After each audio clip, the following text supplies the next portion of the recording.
জলপাইয়ের আচার।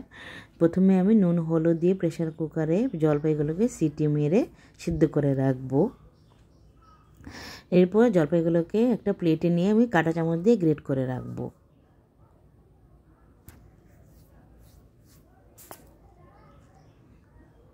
তারপর কড়াইয়ের মধ্যে আমি 5 ফোড়ন ও শুকনো লঙ্কা কিছুটা পরিমাণ ভেজে নেব।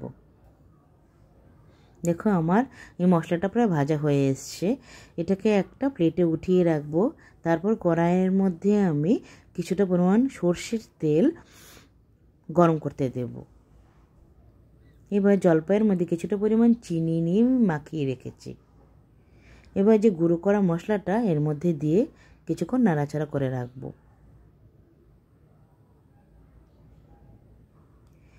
এবার যে পরিমাণ আমি কড়াইতে তেল দিয়েছি কিছুটা সেখান থেকে তেল নিয়ে ওই জলপাইয়ের মধ্যে দেব এবং নাড়াচাড়াও করব।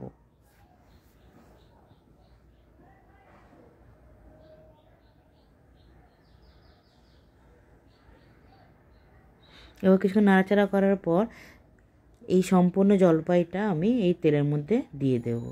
এভাবে যদি তোমরা রান্না করো তোমরা অনেক দিন রাখতে পারবে। এবার দেখো আমি এভাবে নাড়াচাড়া করার পর কিছুক্ষণ এভাবে রেখে দিতে হবে 15 মিনিট মতন। দেখো খেতে খুব সুন্দর লাগছে, এটা ভাত দিয়ে খাওয়ার মতোই আচার হয়েছে। তাহলে দেখো কেমন কি সুন্দর লাগছে দেখতে। তাহলে রাখি আজকে এই পর্যন্ত, বাই।